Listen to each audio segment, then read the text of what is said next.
Polisi gerebek rumah kurir sabu di Lampung Timur.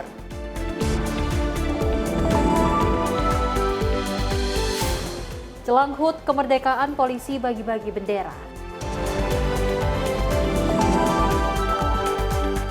Presiden sebut cadangan pangan Indonesia saat ini jadi yang terbesar sepanjang sejarah. 80.000 Kopdes Merah Putih ditargetkan beroperasi mulai Oktober.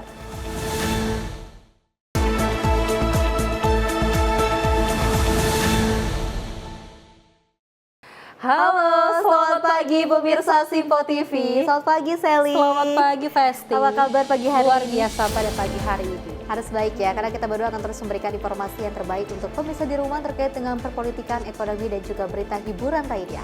Selain itu pemirsa, kami akan menghadirkan informasi seputar peristiwa. Tentunya bersama saya Sally Sregar. Dan saya Festi Rahmadi, ini dia Menyapa Indonesia Pagi selengkapnya.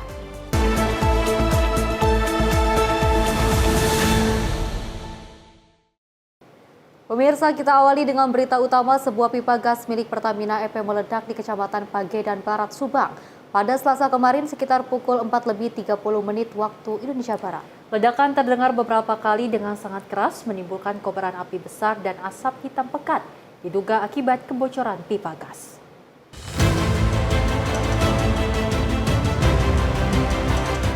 Sebuah ledakan hebat terjadi di fasilitas produksi gas Pertamina EP Regional 2 Zona 7 Vil Subang, Dusun Cikaret Pagedan Barat pada Selasa pagi sekitar pukul 4:30 waktu Indonesia Barat. Sebagai sumber cadangan, energi regional area gas lain CO2 removal ini termasuk salah satu fasilitas produksi gas terbesar di Jawa Barat. Peristiwa terjadi saat 8 karyawan tengah melaksanakan shift 3 dan mendengar suara desis yang juga diduga berasal dari kebocoran gas. 2 orang karyawan segera melakukan pengecekan, namun tak lama kemudian pipa gas meledak dan mengakibatkan keduanya mengalami luka bakar. Api baru berhasil dipadamkan sekitar pukul 6:41 waktu Indonesia Barat oleh tim penanggulangan keadaan darurat Pertamina EP Subang Vil yang langsung melakukan pemadaman dan mitigasi teknis. Menurut Kepala Bidang Humas Polda Jabar, Kombes Pol Hendra Rohmawan, penyebab ledakan masih dalam penyelidikan lebih lanjut. Dari Subang, Aura Rismita, Simpo TV melaporkan. Selain itu pemirsa, polisi periksa pihak manajemen SPBU dalam kasus salah isi BBM di tangki tanam di SPBU Meruya Ilir, Kembangan, Jakarta Barat. Selain itu pemirsa, polisi juga telah menyegel 2 dispenser di 1 stasiun pengisian bahan bakar di SPBU tersebut. Operasi pencarian terhadap 6 pekerja proyek sodetan Sungai Klawing yang terjebak banjir terus dilanjutkan pada hari ketiga pada Selasa 5 Agustus 2025. Tim SAR gabungan akhirnya menemukan 1 korban dalam kondisi meninggal dunia, sementara 2 lainnya masih dalam pencarian intensif. Peristiwa ini terjadi pada Minggu 3 Agustus 2025 sekitar pukul 20.00 waktu Indonesia Barat saat tiba-tiba air bah datang dan juga menghanyutkan para pekerja di lokasi proyek di wilayah Kecamatan Kaligondang, Kabupaten Purbalingga. Dari 6 pekerja, 3 berhasil menyelamatkan diri dengan naik ke atas alat berat ekskavator, sementara 3 lainnya dinyatakan hilang. Salah satu dari korban hilang yakni Sarwoyo 50 tahun warga Penaruban, Kaligondang ditemukan meninggal dunia sejauh 5 km dari lokasi kejadian awal. Dengan ditemukannya seorang korban masih terdapat 2 pekerja yang belum ditemukan yakni Teddy, 28 tahun staf PT Surya Mataram Sakti dan Muhyadi, pekerja warga Penaruban, Kaligondang. Operasi SAR akan terus dilakukan hingga seluruh korban ditemukan. Tim redaksi Simpo TV melaporkan. Pemirsa, terjangan air bah menyapu rumah-rumah di jalanan di bagian utarakan India Utara pada 5 Agustus 2025. Insiden ini menyebabkan puluhan orang hilang. Diketahui pemirsa, wilayah tersebut memang rawan banjir bandang dan juga tanah longsor. Para pengamat menilai kondisi ini dipengaruhi oleh perubahan iklim yang kian ekstrim.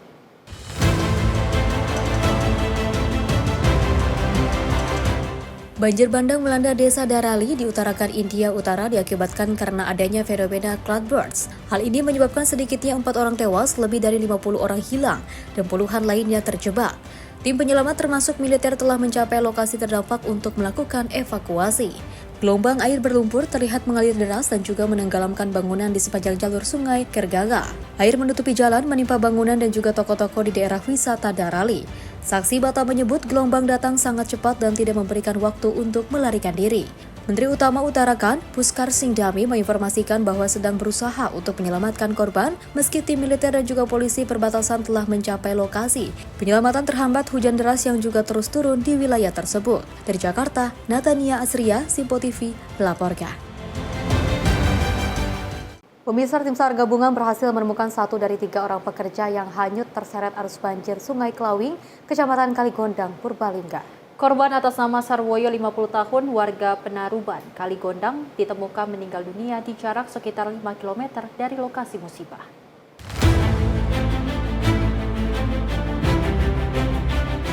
Operasi pencarian terhadap 6 pekerja proyek sodetan Sungai Klawing yang terjebak banjir terus dilanjutkan pada hari ketiga pada Selasa 5 Agustus 2025. Tim SAR gabungan akhirnya menemukan 1 korban dalam kondisi meninggal dunia, sementara 2 lainnya masih dalam pencarian intensif. Peristiwa ini terjadi pada Minggu 3 Agustus 2025 sekitar pukul 20.00 waktu Indonesia Barat, saat tiba-tiba air bah datang dan juga menghanyutkan para pekerja di lokasi proyek di wilayah Kecamatan Kaligondang, Kabupaten Purbalingga. Dari 6 pekerja, 3 berhasil menyelamatkan diri dengan naik ke atas alat berat ekskavator, sementara 3 lainnya dinyatakan hilang. Salah satu dari korban hilang yakni Sarwoyo 50 tahun warga Penaruban, Kaligondang ditemukan meninggal dunia sejauh 5 km dari lokasi kejadian awal. Dengan ditemukannya seorang korban masih terdapat 2 pekerja yang belum ditemukan yakni Teddy, 28 tahun staf PT Surya Mataram Sakti, dan Muhyadi, pekerja warga Penaruban, Kaligondang. Operasi SAR akan terus dilakukan hingga seluruh korban ditemukan. Tim redaksi Simpo TV melaporkan.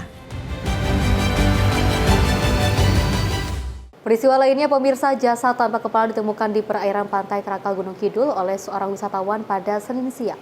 Polisi menyebut kondisi mayat sangat rusak sehingga identitasnya sulit dikenali dan membutuhkan pemeriksaan forensik lebih lanjut.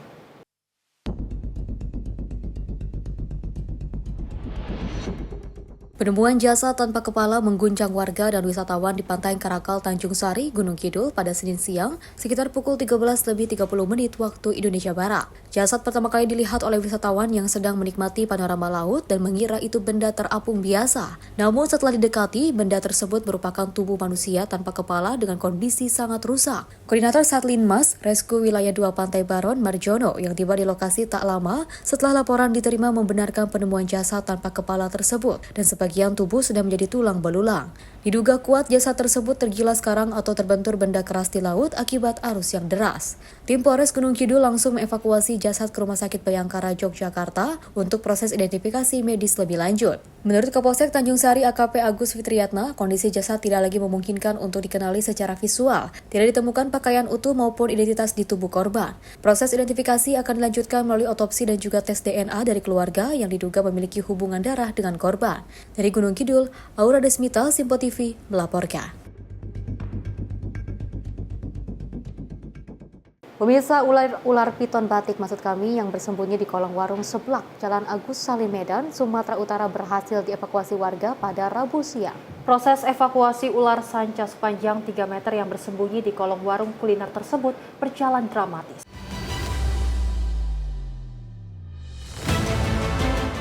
Proses evakuasi ular sanca sepanjang 3 meter yang bersembunyi di kolong warung kuliner tersebut berjalan dramatis. Hewan melata tersebut sempat melawan saat akan dikeluarkan paksa oleh pemilik warung kopi dari dalam kolong. Dengan menggunakan peralatan seadanya, akhirnya warga secara gotong royong berhasil mengeluarkan ular sanca jenis batik tersebut. Menurut pemilik warung kopi, Iskandar mengatakan ular piton tersebut terlihat keluar dari dalam parit yang ada di belakang warung. Saat akan ditangkap, ular tersebut berhasil kabur dan masuk ke dalam kolong warung sebelah. Saya pikir udah nggak ada lagi, makanya saya nengok tadi pas pagi tadi, saya colok-colok, rupanya kok kenyal. Tapi saya pastikan masih ada dia di dalam. Ada berapa ekor bang dalam itu? Sampai saat ini masih 1 ekor. Udah bisa dikeluarin ya bang? Udah baru aja kami keluar ini. Ular piton tersebut kini telah diserahkan warga ke komunitas pecinta hewan untuk dilepas liarkan ke habitatnya. Dari Medan, Sumatera Utara, kontributor Simpo TV melaporkan. Kita harus terus waspada dan juga hati-hati, saya dan juga pemirsa, karena kalau kita lihat kejadian ataupun musibah yang membahayakan ini bisa terjadi kapan saja dan juga di mana saja. Ketika orang-orang menyerbu makanan seblak yang sangat enak sekali, seperti itu, banyak sekali anak-anak muda yang menyukainya. Apalagi sekarang juga anak-anak kecil juga sudah suka seblak. Tapi kita juga harus melihat kondisi kebersihannya di sana dan juga kita harus melihat tempatnya seperti apa. Kalau kita lihat mungkin ini sudah bersih, tapi yang namanya juga peristiwa kita kan juga tidak bisa mengaturnya terlebih dahulu seperti itu ya. Dan kita juga harus jauh lebih berhati-hati lagi karena kejadian seperti seperti ini bisa terjadi kapan saja. Betul, dan beruntungnya warga bisa mengevakuasi dan mengambil ular tersebut karena memang kita ketahui ular tersebut ini sepanjang 3 meter. Betul, yang sangat mungkin besar memang ya. membahayakan bagi para pengunjung ataupun warga di sana. Kita berharap bahwasanya memang ini harus menjadi kewaspadaan, dan untungnya warga di sana juga sudah telah memberikan ular tersebut kepada Pihak yang berwajib yang seperti- berwenang agar nanti dilepas liarkan ke hutannya. Betul, dan kita juga turut apresiasi kepada warga dan juga pihak terkait yang juga turut mengevakuasi ular piton tersebut yang juga sangat besar sekali, apalagi ini pasti sangat ditakuti oleh warga dan juga meresahkan warga. Dan kita beralih ke informasi lainnya, pemirsa, diduga tercemar limbah industri aliran Sungai Cilemah Abang di Kabupaten Bekasi, Jawa Barat ini kembali dipenuhi busa putih yang menutupi sungai sepanjang puluhan meter. Pencemaran ini, pemirsa, menimbulkan bau menyengat dan meresahkan warga karena kerap terjadi berulang kali.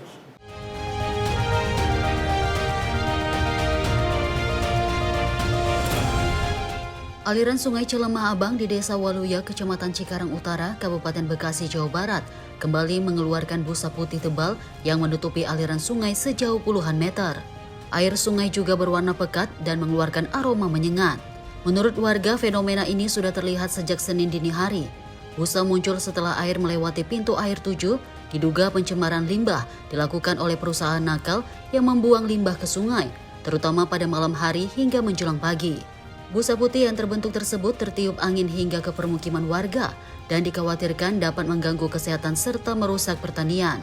Pasalnya, aliran sungai ini menjadi sumber utama air untuk sawah dan lahan warga. Fenomena pencemaran di Sungai Cilemah Abang bukan kali pertama terjadi, melainkan sudah berulang kali.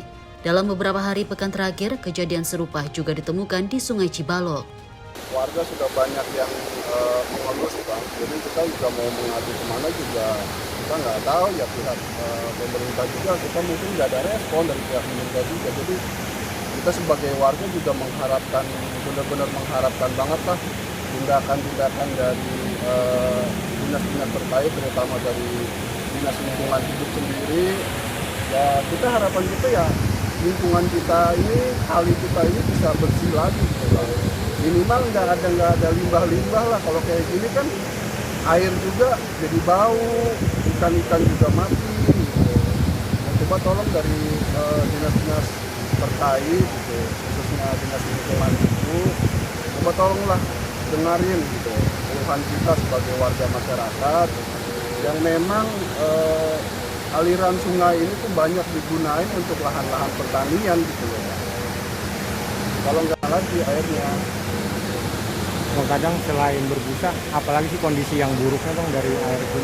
Kadang ini airnya hitam, Bang. Tinggal di sini tuh air.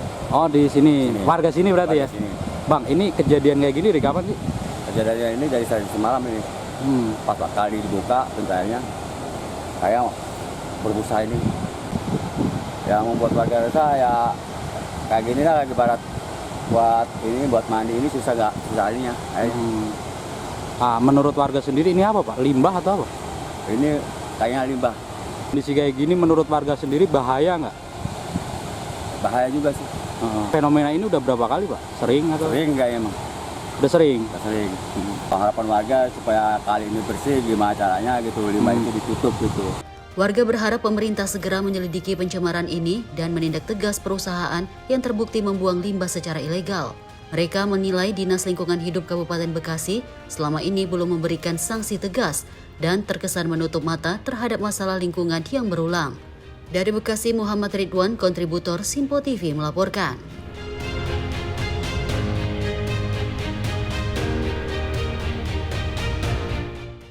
Pemirsa, bencana banjir di Kampung Rawa Sedek, Megamendung, Kabupaten Bogor, Jawa Barat mengakibatkan satu warga hanyut terbawa aliran sungai ditemukan dalam kondisi meninggal dunia.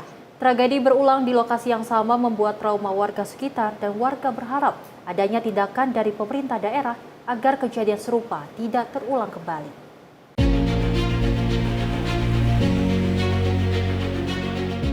Sekitar 1 bulan terakhir, bencana banjir kembali terjadi di Kampung Rawa Sedek, Desa Megamendung, Kecamatan Megamendung, Kabupaten Bogor, Jawa Barat.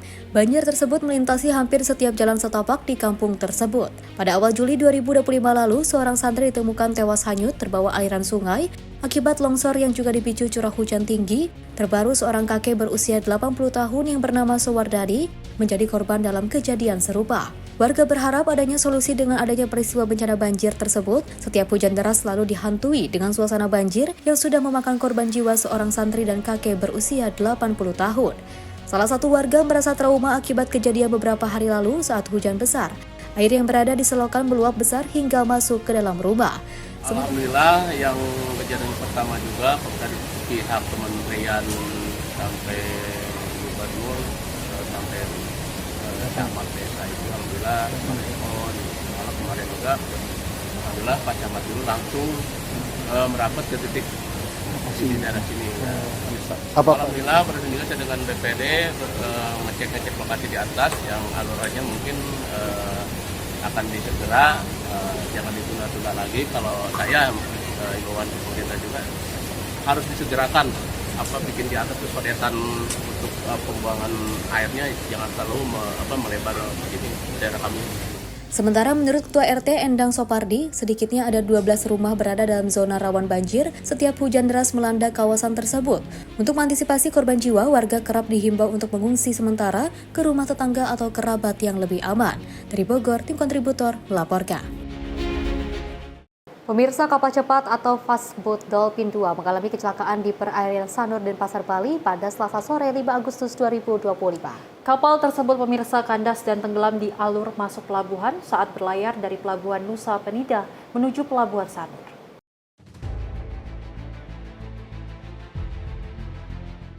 Kapal cepat atau Fast Boat Dolphin 2 yang berlayar dari Pelabuhan Nusa Penida, Kabupaten Kelungkung, menuju Pelabuhan Sanur Denpasar terbalik pada Selasa 5 Agustus 2025 sekitar pukul 15.00 WITA. 2 orang warga negara asing asal Tiongkok dilaporkan tewas bernama Si Gohong, 20 tahun, dan juga Han King Yu, 37 tahun. Sementara 15 korban selamat kini dirawat di Rumah Sakit Bali Mandara, Kecamatan Dentim. Identitas satu korban yang juga masih dalam pencarian bernama Kadek Adi, 23 tahun, yang merupakan ABK. Diketahui kapal Dolphin 2 membawa 80 orang penumpang dengan rincian 75 penumpang dan 5 anak buah kapal. Dari 75 penumpang, 73 diantaranya adalah WNA dan 2 orang adalah warga negara Indonesia. Tim redaksi Simpo TV melaporkan. Selain itu, pemirsa, pasca musibah tenggelam dan kandasnya kapal boot cepat Dolphin 2 di Pelabuhan Sanur Denpasar, Bali yang menewaskan 2 warga negara asing asal Tiongkok, kini operasional Pelabuhan Sanur ditutup untuk sementara oleh Syah Bandar setempat untuk mendukung proses evakuasi dan juga SAR. Penghentian sementara operasional Pelabuhan Sanur yang rencananya diberlakukan hingga 9 Agustus 2025 mendatang juga didasarkan pada pertimbangan faktor cuaca, karena ketinggian gelombang di sekitar Selat Bandung mencapai 2 hingga 4 meter yang dianggap membahayakan alur pelayaran.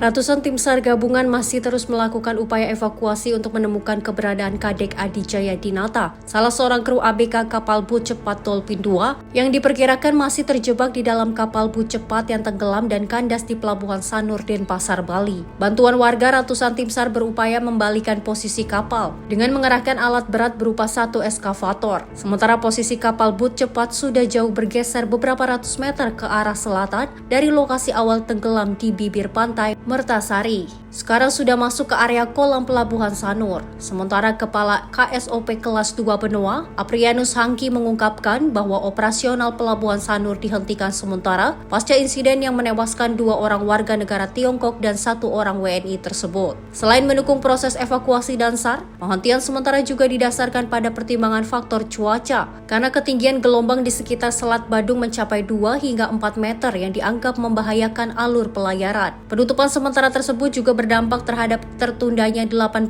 hingga 90 jadwal keberangkatan dan kedatangan penyeberangan kapal boot cepat untuk rute Sanur Nusa Penida maupun sebaliknya. Sebagai antisipasi, rute Sanur Nusa Penida untuk sementara dialihkan ke Pelabuhan Serangan Denpasar dan Pelabuhan Kusamba Kabupaten Kelungkung. Penutupan aktivitas penyeberangan membuat kecewa ribuan wisatawan domestik maupun mancanegara yang sudah terlanjur membeli tiket boot cepat untuk berlibur menuju Pulau Nusa Penida dan sekitarnya. Sebagian besar memilih untuk refund dan sebagian lainnya memilih menuju Nusa Penida melalui Pelabuhan Kusamba, Kabupaten Kelungkung.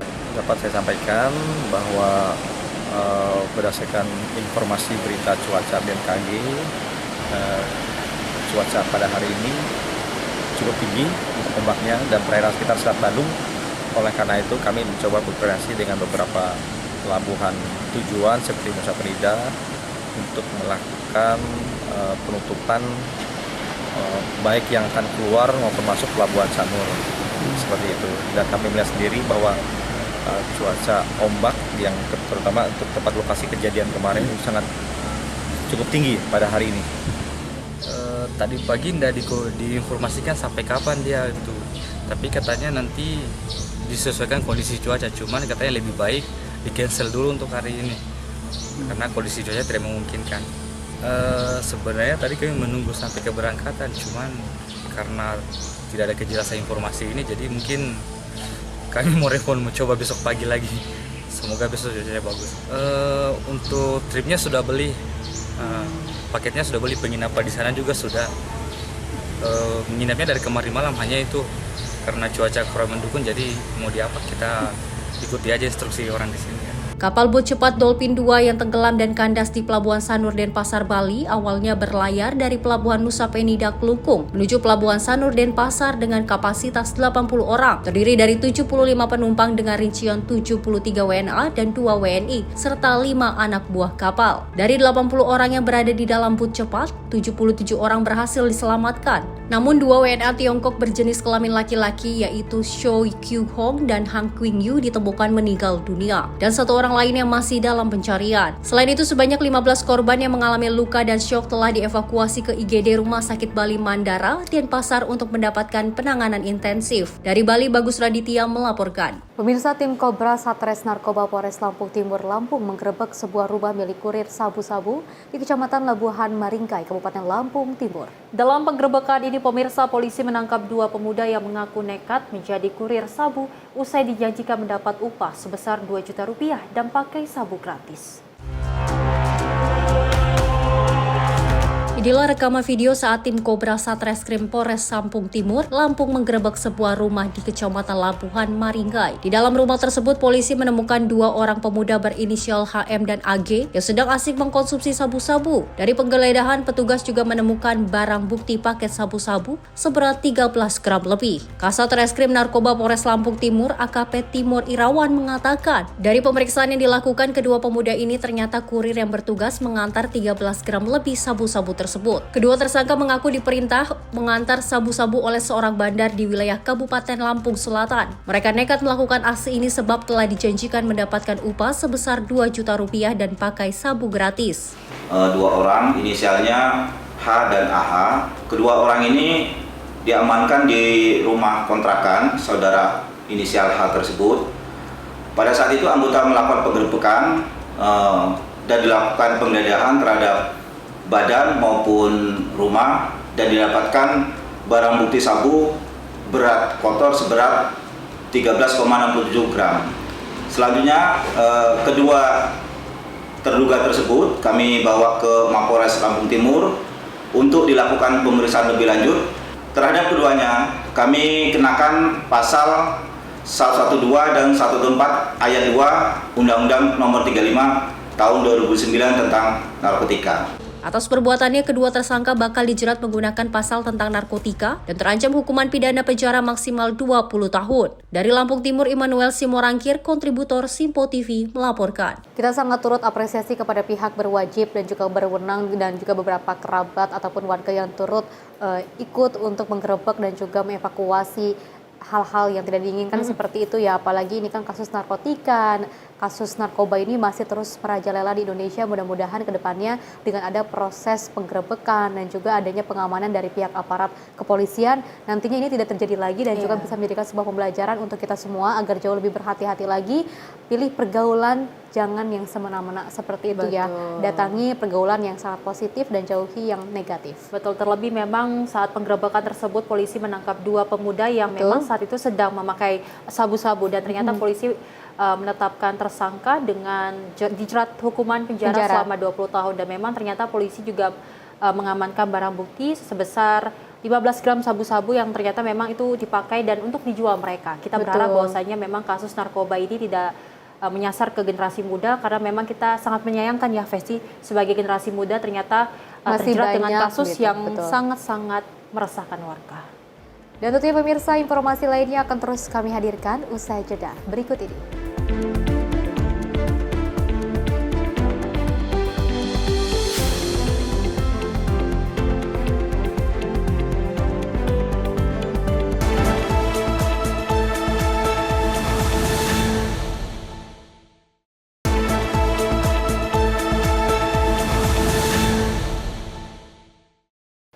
Terima kasih pemirsa, Anda masih menyaksikan Menyapa Indonesia Pagi. Informasi kita lanjutkan, di mana Gubernur DKI Jakarta Pramono Anung resmi membuka pameran pertamanan flora dan fauna Jakarta 2025 di Taman Lapangan Banteng, Jakarta Pusat pada Selasa 5 Agustus 2025. Pramono juga menyampaikan komitmennya bersama Wakil Gubernur Jakarta Rano Karno untuk menjadikan Jakarta lebih hijau dan ramah bagi seluruh warganya.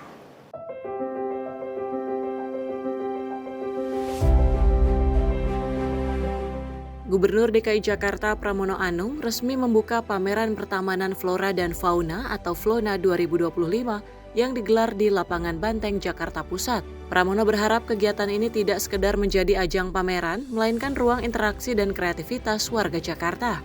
Pramono bicara pentingnya kehadiran ruang terbuka hijau atau RTH sebagai tempat bertemunya warga dari berbagai latar belakang. Menurutnya, taman kota bukan hanya tempat untuk rekreasi, tapi juga mendorong lahirnya interaksi sosial dan ide-ide baru. 2025, saya dan Bang Dul betul-betul berkeinginan membuat Jakarta lebih hijau, ruang terbuka hijaunya lebih banyak, dan memberikan kesempatan yang seluas-luasnya bagi warga untuk bisa menikmati itu. Untuk pameran flora dan fauna yang ada 167 stand, kita akan menampilkan ruang-ruang kegembiraan yang semakin banyak bagi warga Jakarta. Acara ini merupakan salah satu upaya Pemprov DKI Jakarta dalam menciptakan lebih banyak ruang-ruang kebersamaan bagi warga Jakarta. Terdapat sebanyak 167 stand pameran di acara Flora dan Fauna tahun ini. Pameran berskala nasional tersebut menampilkan berbagai kegiatan yang berkaitan dengan flora dan fauna, pelestarian lingkungan, serta memamerkan produk unggulan dari koperasi, UMKM, dan perusahaan-perusahaan dari Jakarta maupun berbagai daerah di Indonesia. Tim redaksi Sinpo TV melaporkan. Selain itu, pemirsa, pemerintah juga menargetkan 80.000 unit koperasi Desa Merah Putih akan beroperasi paling lambat pada 28 Oktober mendatang. Tentunya pemirsa, target tersebut disampaikan Menko Pangan Zulkifli Hasan usai memimpin rapat koordinator terbatas bersama kementerian dan lembaga terkait.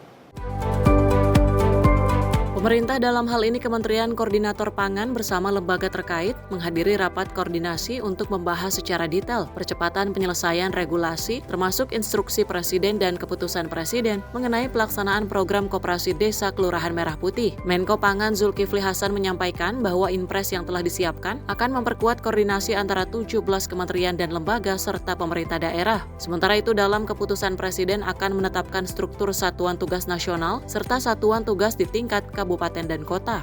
Pertama, untuk mempercepat Inpres dan Kepres yang diberikan kepada kami oleh Bapak Presiden. Inpres untuk melakukan koordinasi 17 kementerian lembaga termasuk pemerintah daerah. Kepres sebagai ketua Satgas Nasional, ya, dan ada ketua Satgas Provinsi Kabupaten Kota. Tugasnya cuma satu, mempercepat ya operasional sekarang Kopdes Merah Putih atau Koperasi Kelurahan Merah Putih.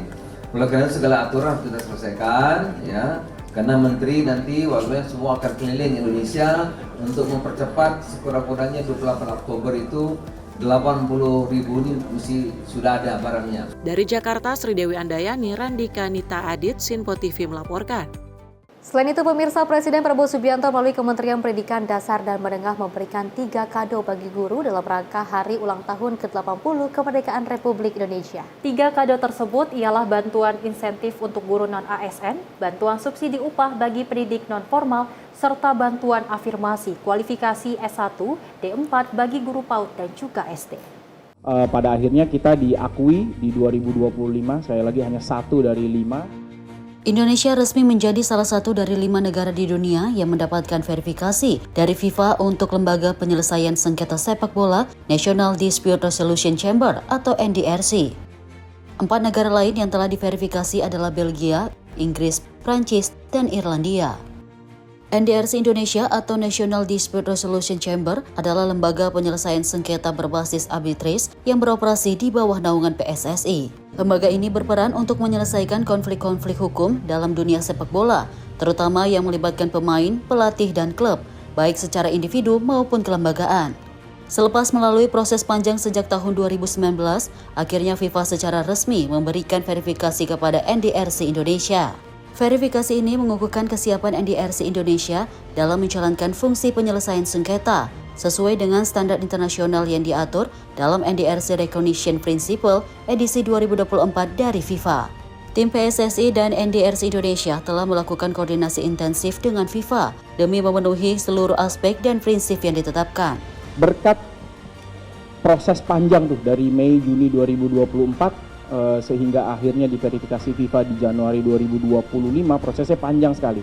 Ada bolak-balik kita dengan FIFA, ada beberapa persyaratan yang semuanya dituangkan di NDRC Recognition Principles FIFA Februari 2024. Pada akhirnya kita diakui di 2025, sekali lagi hanya 1 dari 5. Kita juga sudah dihubungi, NDRC Indonesia dan kemudian PSSI sudah dihubungi oleh berbagai federasi di seluruh dunia. Terakhir dari Hong Kong sudah menghubungi NDRC dan PSSI untuk mereka mau tahu caranya gimana sih NDRC Indonesia ini kemudian bisa diverifikasi oleh FIFA, dan mereka mau menerapkan metode yang sama. Sejak 2019 hingga 2025, NDRC Indonesia telah mengeluarkan lebih dari 200 putusan hukum. Sebagian besar diantaranya menyangkut tunggakan gaji atau undupayables, yakni sengketa terkait pembayaran hak pemain dan pelatih. Jenis-jenis sengketa yang ditangani NDRC diantaranya pemutusan kontrak sepihak, tunggakan gaji, konflik transfer antar klub, hak dan kewajiban kontraktual antara pemain, pelatih, dan klub. Dengan pengakuan dari FIFA, NDRC Indonesia menjadi contoh bahwa sistem penyelesaian sengketa di dalam negeri dapat diakui secara global. Hal tersebut diharapkan NDRC Indonesia mampu mendorong terciptanya ekosistem sepak bola yang adil, tertib, dan berkelanjutan. Dari Jakarta, Nadia Kusuma, juru kamera Azizul Hakim, Sinpo TV melaporkan. Di masa pemerintahan Presiden Prabowo Subianto banyak sekali hal-hal positif yang bisa kita rasakan. Salah satunya banyak sekali program-program yang telah dicanangkan oleh Presiden Prabowo Subianto dibantu dengan Kabinet Merah Putih. Betul seperti sekali. Itu ya. Salah satunya ada dengan Koperasi Desa Merah Putih.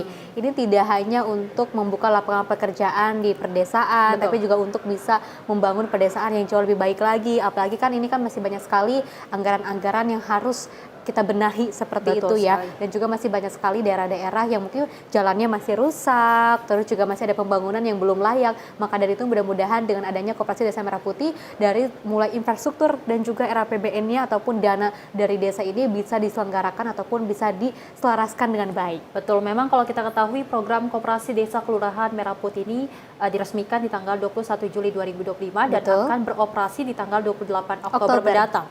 Kita berharap bahwasanya memang pengoperasian nantinya Kopdes bisa berjalan dengan baik tentunya, dan pastinya akan meningkatkan ekonomi di masyarakat desa ya, Festi dan pemirsa. Karena memang kita ketahui di warga-warga desa ini kan mungkin belum tersentuh dengan segala ekonomi dari Indonesia, namun sekarang ternyata dari Prabowo Subianto telah mencanangkan program yang begitu luar biasa, yang nantinya tidak hanya koperasi itu sebagai simpan pinjam, namun nantinya juga koperasi akan mengolah bagaimana sumber daya alam yang ada di desa-desa tersebut bisa terpakai dan menghasilkan sebuah ekonomi yang akhirnya masyarakat juga meningkat dari segi ekonominya. Dan kita beralih ke informasi lainnya, pemirsa. Lembaga penyelesaian sengketa yang berfokus pada masalah di dunia sepak bola, National Dispute Resolution Company Indonesia atau NDRC, Indonesia kini resmi mendapatkan verifikasi dari FIFA. Dengan status ini pemirsa, NDRC Indonesia menjadi satu dari 5 NDRC di seluruh dunia yang diakui oleh Badan Sepak Bola Internasional.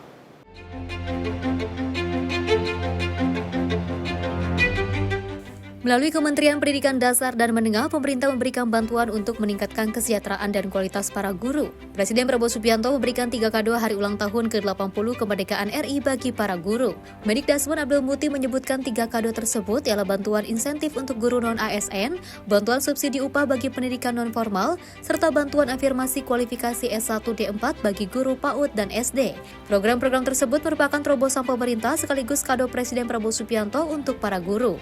Hal tersebut disampaikan Mendikdasmen dalam kegiatan bertajuk Kado HUT RI dari Presiden untuk Guru di Gedung Kemendikdasmen, Jakarta pada Rabu 6 Agustus 2025. Tahun ini pemerintah memberikan insentif bagi 12.500 guru untuk menempuh jenjang pendidikan strata 1 dalam rangka meningkatkan kesejahteraan guru. Pemerintah memberikan insentif untuk 341.248 guru honorer. Pemerintah juga menyalurkan bantuan subsidi upah untuk 253.407 guru PAUD non-formal. Lebih lanjut, Mendikdasmen juga menyampaikan terima kasih kepada Presiden Prabowo Subianto dan semua pihak yang telah mendukung dan memungkinkan pemenuhan pelaksanaan program pemerintah dan program utama Presiden sehingga program-program tersebut dapat berjalan sukses, lancar, dan bermanfaat. Dengan kado tersebut, para guru sebagai garda terdepan dunia pendidikan diharapkan meningkatkan kinerja dan kompetensi guna meningkatkan kualitas pembelajaran untuk kemajuan pendidikan dan pembentukan karakter bangsa serta kejayaan bangsa dan negara. Dari Jakarta, tim redaksi Simpo TV melaporkan.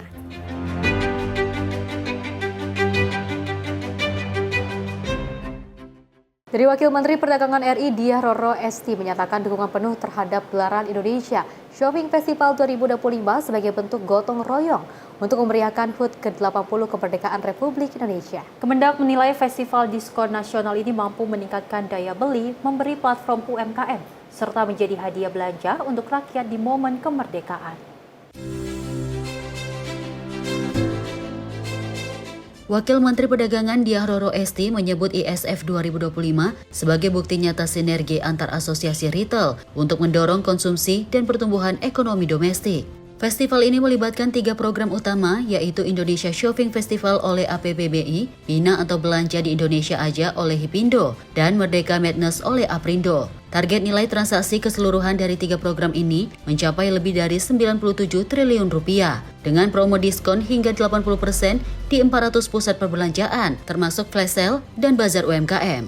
Jadi, menjelang hari ulang tahun Indonesia yang ke-80, tentu kemerdekaan Republik Indonesia ini, kami Kementerian Perdagangan menyambut sangat amat baik dan mensupport segala kegiatan ataupun pelaksanaan program diskon belanja nasional yang telah diinisiasi oleh beberapa asosiasi. Jadi tadi ada dari APBBI, ada Hipindo, Aprindo. Pada intinya semua ini tidak bisa terlaksana tanpa semangat gotong royong. Jadi itu yang harus kita apresiasi terlebih dahulu. Lalu kemudian juga anggap saja bahwasanya ini merupakan salah satu hadiah untuk kemudian memeriahkan Hari Kemerdekaan Indonesia kita dengan harapan bahwa nanti ada peningkatan dari konsumen khususnya di sektor retail ini dan lain sebagainya, dan harapannya juga mampu untuk meningkatkan daya beli masyarakat secara keseluruhan. Dan di program diskon belanja nasional ini terdapat ada beberapa type ya Pak ya, bisa dibilang seperti itu. Yang pertama Indonesia Shopping Festival yang tadi sudah dijelaskan bahwasanya ini diselenggarakan oleh APBBI dalam kurunan waktu dari tanggal 14 hingga 24 Agustus tahun 2025. Diselenggarakan melibatkan kurang lebih 400 pusat perbelanjaan anggota APBBI. Lalu kemudian juga dengan nilai transaksi harapannya bisa mencapai 23,32 triliun rupiah. Dari Jakarta, Noval Danu, Azizul Hakim, Simpo TV melaporkan. Pemirsa, program 3 juta rumah subsidi untuk masyarakat menjadi program prioritas pemerintah untuk menciptakan kesejahteraan bagi masyarakat. Tentunya pemirsa, dari Wakil Menteri Perumahan Fahri Hamzah mengatakan bahwa Presiden Prabowo Subianto ingin anggaran APBN turun ke masyarakat bawah untuk memberantas kemiskinan di Indonesia.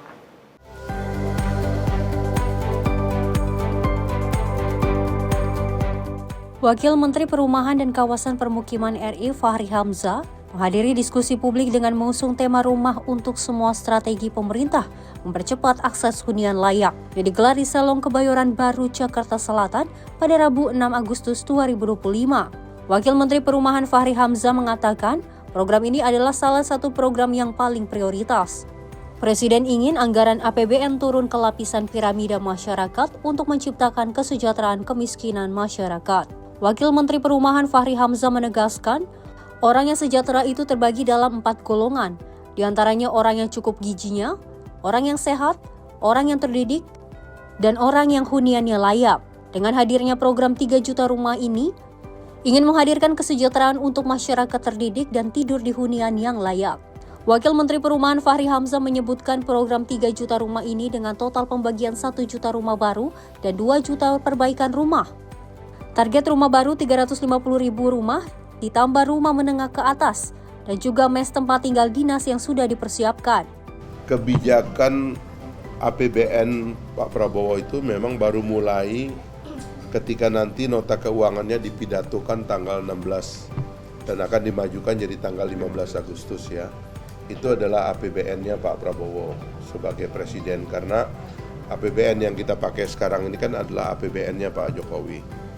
Jadi memang kita baru bisa mengakomodir seluruh kebijakan utuh dari presiden itu dalam pidato nota keuangan yang nanti kita akan saksikan bersama tanggal 15 Agustus ya. Mudah-mudahan seluruh proyek kita renovasi 2 juta rumah kita udah mendapatkan persetujuan dari Kementerian Keuangan. Lalu kita lagi mencari skema untuk 1 juta rumah vertikal yang kemarin kami bicarakan dengan Menteri BUMN supaya ada lembaga off-taker supaya berapapun yang diproduksi oleh pengembang dan kontraktor konstruksi ya harus diabsorb, karena kita punya backlog 15 juta katanya. Kalau backlognya 15 juta dan kita memproduksi 1 juta, terutama rumah vertikal ya, tidak terkecuali juga rumah landed, harus ada yang mengabsorb supaya nggak usah ada isu pemasaran. Yang ada adalah isu antrian saja, dan itu memerlukan penguatan database. Dengan adanya program 3 juta rumah ini, berharap pihak bank, pihak perusahaan, pihak pemerintah, dan pihak masyarakat harus berkolaborasi supaya terrealisasi dan tercapai. Dari Jakarta, Tony Hermawan, Aditya, Sinpo TV melaporkan. Presiden Prabowo Subianto memastikan cadangan pangan yang juga dimiliki oleh Indonesia saat ini merupakan yang terbesar sepanjang sejarah bangsa. Dan Kepala Negara mengapresiasi kerjasama seluruh pihak yang berkontribusi mewujudkan kondisi pangan yang aman dan juga kuat.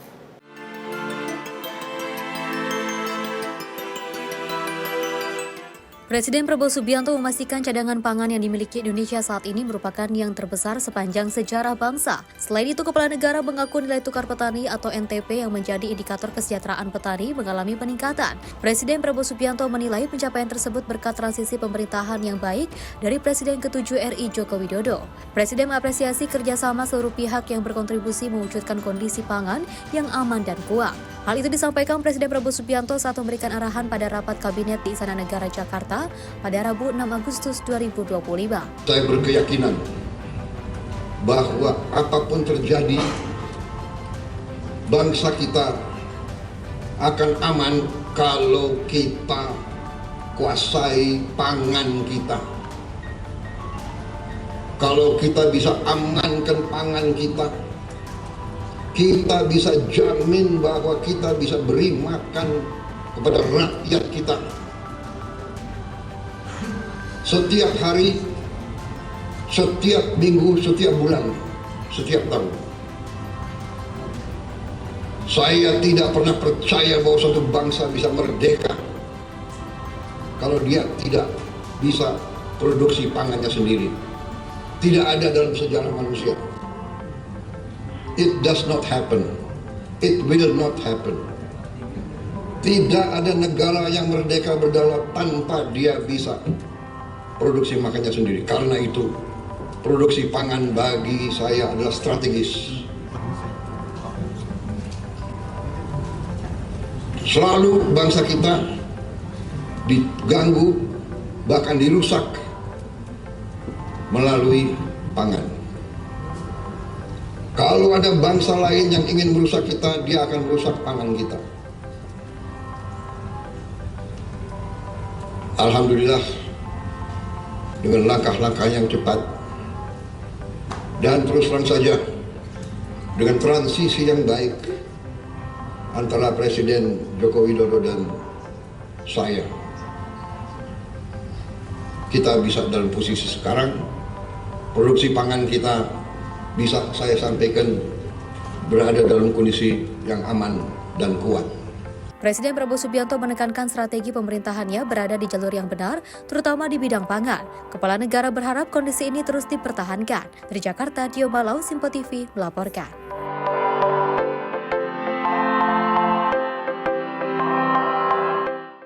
Guna memupuk semangat nasionalisme dan cinta tanah air serta persatuan aparat kepolisian sektor Tambora membagikan bendera merah putih kepada para pengendara yang juga melintas di sekitar lampu merah Jembatan 5 Jakarta Barat. Tak hanya di ruas jalan tersebut pemirsa, pembagian bendera merah putih secara gratis juga digelar kepolisian ke permukiman padat penduduk.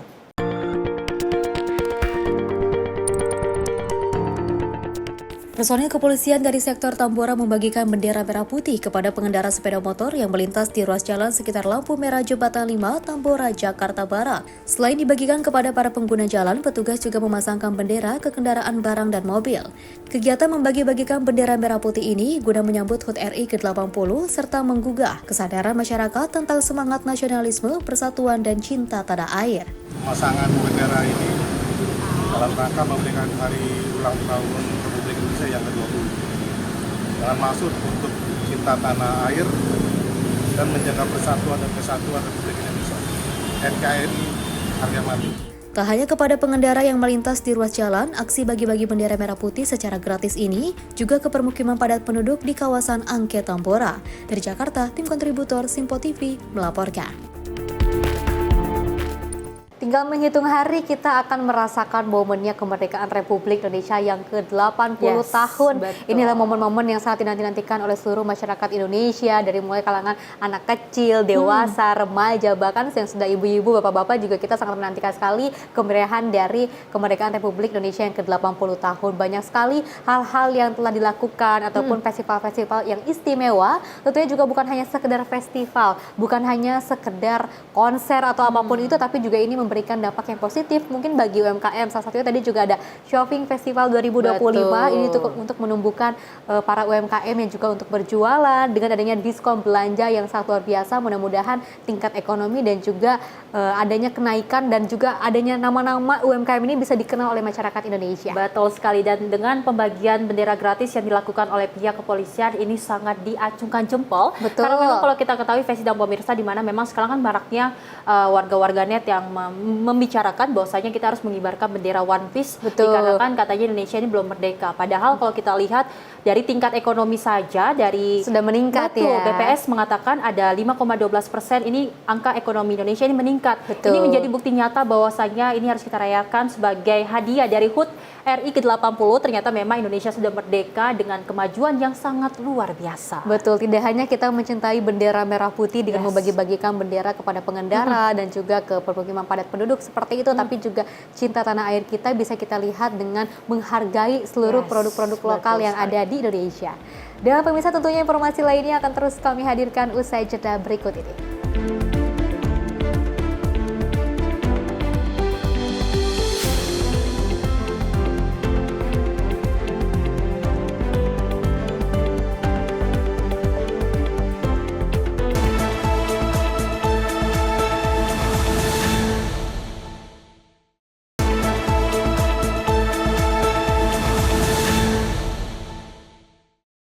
Masih bersama kami pemirsa dalam Menyapa Indonesia Pagi, di mana Badan Wakaf Indonesia menggelar rapat kerja nasional di Jakarta pada 5 hingga 7 Agustus 2025. Pada rangkaian pembukaannya, acara ini dihadiri oleh Menteri Agama dan dibuka oleh Ketua Majelis Permusyawaratan Rakyat Ahmad Muzani yang juga mendukung serta mendorong revisi Undang-Undang Wakaf.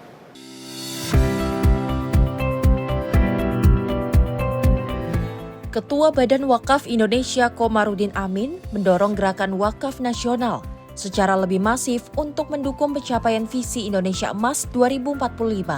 Sementara itu, Menteri Agama Profesor Nasaruddin Umar menegaskan besarnya potensi wakaf uang di Indonesia yang bila dikelola dengan baik dapat menjadi kekuatan ekonomi umat. Rakernas juga dihadiri oleh Ketua MPR RI Ahmad Muzani yang menyatakan dukungannya untuk penguatan payung hukum wakaf melalui regulasi nasional yang lebih relevan dengan tantangan zaman. Membuka secara resmi musyawarah kerja nasional Badan Wakaf Indonesia, mengundang seluruh pengurus BWI di seluruh Indonesia.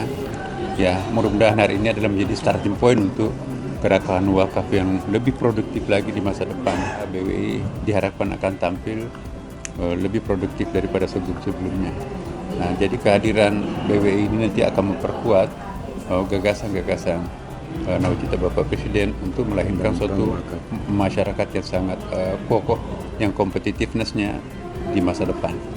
BWI berharap gerakan Indonesia berwakaf dapat menjadi penggerak transformasi menuju masyarakat berdaya dan mandiri di tahun 2045. Dari Jakarta, Dio Malau, Simpo TV melaporkan. Pemirsa, Panglima TNI Jenderal Agus Subianto meninjau langsung gladi upacara gelar pasukan operasional dan kehormatan militer di Pusat Pendidikan dan juga Latihan Pasukan Khusus Kopassus Batu Jajar, Jawa Barat.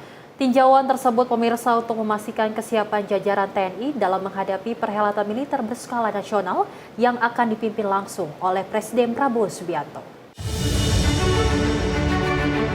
Panglima TNI Jenderal Agus Subianto melakukan peninjauan kegiatan gladi bersih upacara gelar pasukan operasional dan kehormatan militer di Pusdik Pasus Kopassus Batu Jajar, Bandung, Jawa Barat. Peninjauan ini dilakukan untuk memastikan kesiapan optimal dari seluruh unsur TNI dalam gelar pasukan berskala nasional yang akan digelar Minggu 10 Agustus 2025. Dalam arahannya, Panglima TNI memberikan apresiasi kepada seluruh prajurit yang telah menunjukkan semangat, disiplin, dan profesionalisme dalam setiap tahap latihan. Upacara ini memiliki makna khusus karena akan disertai peresmian struktur komando dan satuan baru di tubuh TNI, termasuk Pangkopassus, Pangkormar, Pangkorpasgat, beberapa kodam baru, Kodau, Kodaeral, serta pembentukan satuan-satuan pendukung di setiap matra. Tak hanya menampilkan parade pasukan, upacara juga akan diisi dengan atraksi spektakuler seperti flypass pesawat tempur, aksi terjun bebas, operasi khusus, hingga serbuan gedung dan tembak berhadapan. Dari Bandung, Jawa Barat, tim Simpo TV melaporkan. Informasi lainnya, pemirsa, obat hewan buatan Indonesia tidak hanya memenuhi kebutuhan dalam negeri, melainkan juga untuk menembus pasar global. Sepanjang 2024, ekspor obat hewan RI mencapai 3,7 triliun rupiah dan terus naik di 2025.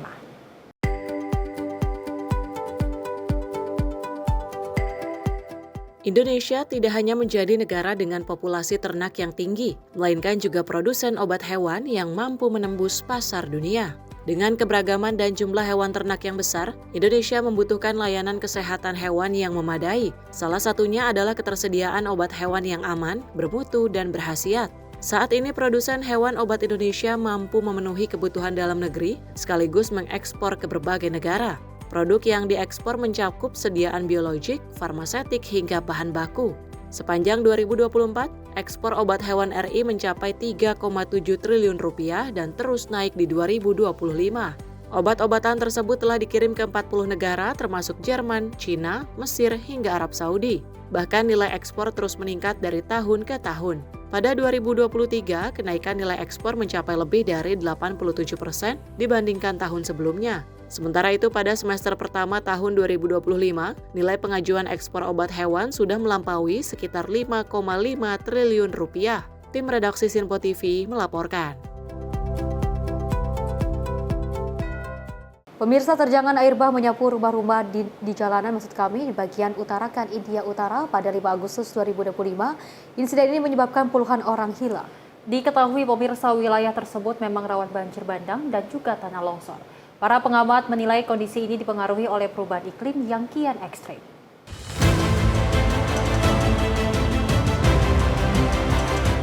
Banjir bandang melanda desa Darali di utarakan India Utara diakibatkan karena adanya fenomena cloudburst. Hal ini menyebabkan sedikitnya 4 orang tewas, lebih dari 50 orang hilang, dan puluhan lainnya terjebak. Tim penyelamat termasuk militer telah mencapai lokasi terdampak untuk melakukan evakuasi. Gelombang air berlumpur terlihat mengalir deras dan juga menenggelamkan bangunan di sepanjang jalur sungai Kergaga.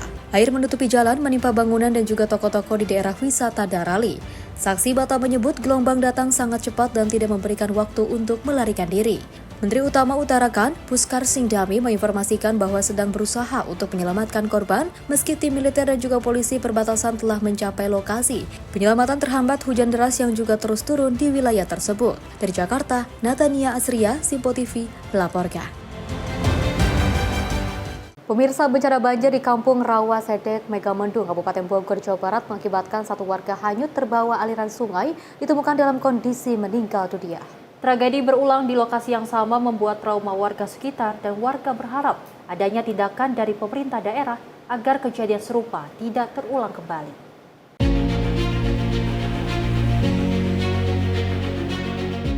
Sekitar 1 bulan terakhir, bencana banjir kembali terjadi di Kampung Rawasedek, Desa Megamendung, Kecamatan Megamendung, Kabupaten Bogor, Jawa Barat.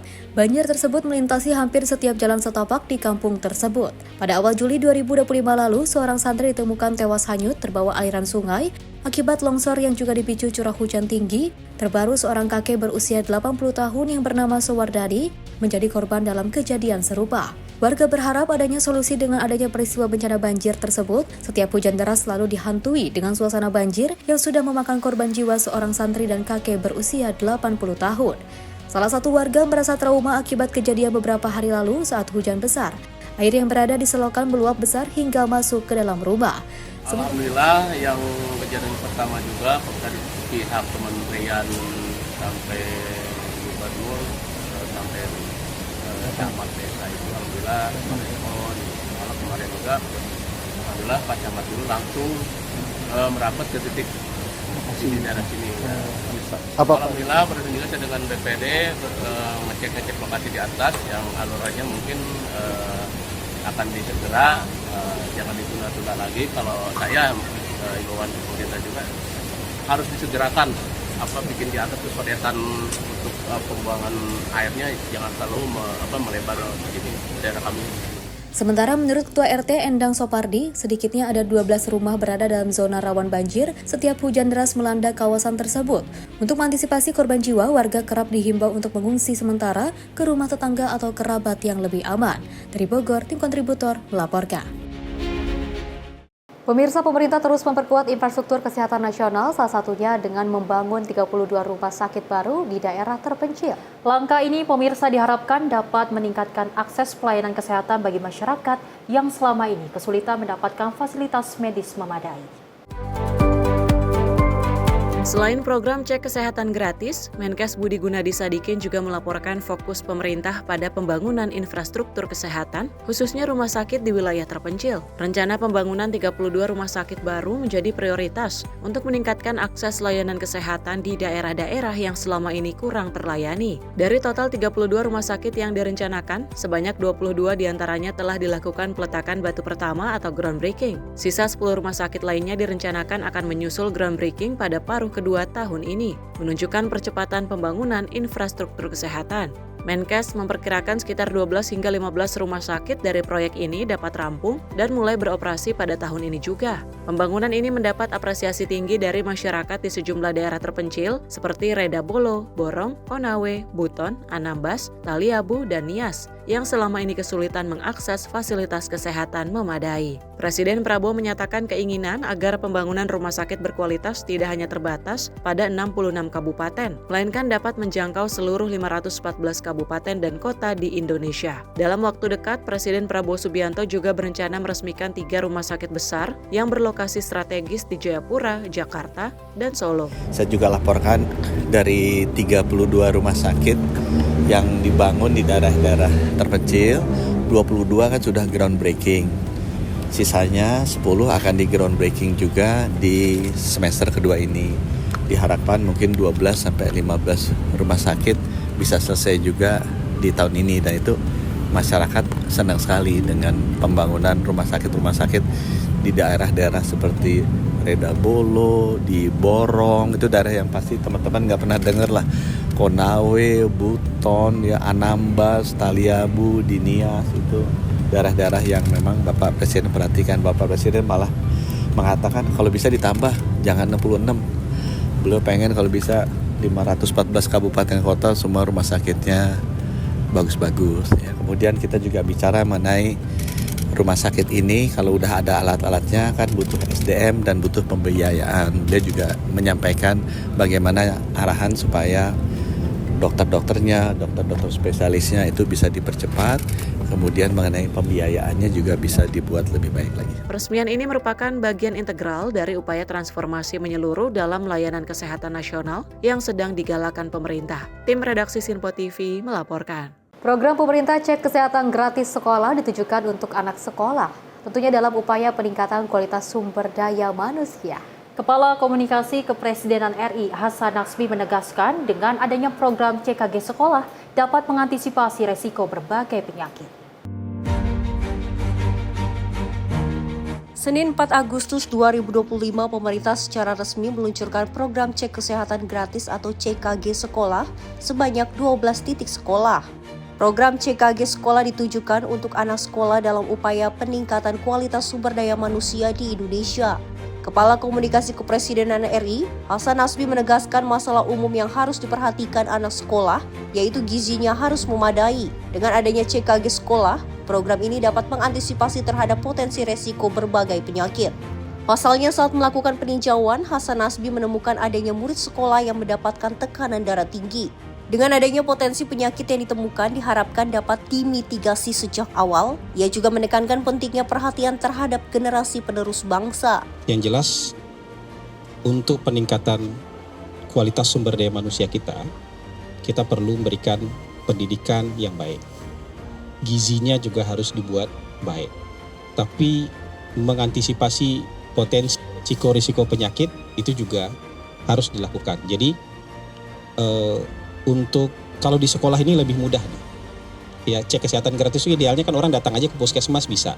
Tapi sekarang pemerintah jemput bola supaya langsung bisa lebih banyak ya masyarakat yang bisa dijangkau oleh program cek kesehatan gratis di sekolah ini. Dan anak-anak sekolah ini kan generasi penerus bangsa yang memang harus diberikan perhatian. Saya lihat tadi ada potensi anemia, hepatitis, gula darah yang diperiksa begitu Prof ya. Ada apalagi tekanan darah, retina mata, telinga. Jadi supaya potensi-potensi yang kemudian bisa segera dimitigasi itu bisa dimitigasi. Kepala Badan Kebijakan Pembangunan Kesehatan Kemenkes RI, Profesor Asnawi Abdullah juga menambahkan, program CKG harus mulai dari sekolah karena membangun hidup sehat harus dimulai sejak dini. Kenapa kita sasar anak sekolah kan dari pertanyaannya? Kita sepakat bahwa untuk membangun budaya dan perilaku hidup sehat itu harus di-start dari sejak dini. Nah, inilah kita menganggap sekolah itu menjadi entry point kita untuk membangun budaya hidup sehat dan kita harus mulai dari sekolah. Dari Tangerang Selatan, Quinita Putri Ronabayu, Sinpo TV melaporkan. Tentunya pemirsa, program cek kesehatan gratis bagi pelajar yang diluncurkan secara serentak di sekolah-sekolah ini mendapatkan dukungan penuh dari DPR RI. Wakil Ketua DPR RI Dasko berharap agar nantinya program ini dapat secara merata menjangkau seluruh wilayah yang ada di penjuru negeri. Peluncuran secara serentak program pemerintah cek kesehatan gratis bagi pelajar pada 4 Agustus 2025 didukung penuh oleh DPR RI. Merespon hal tersebut, Wakil Ketua DPR RI Dasko mengatakan, penggunaan aplikasi cek kesehatan gratis menyentuh angka 69 juta pengguna, meskipun sebelumnya tidak diterima dengan baik. Dengan gencarnya sosialisasi yang dilakukan, masyarakat dapat merasa aman menggunakan aplikasi cek kesehatan gratis. Dasko berharap program cek kesehatan gratis yang telah diinisiasi pemerintah dapat menjangkau seluruh pelajar di Indonesia.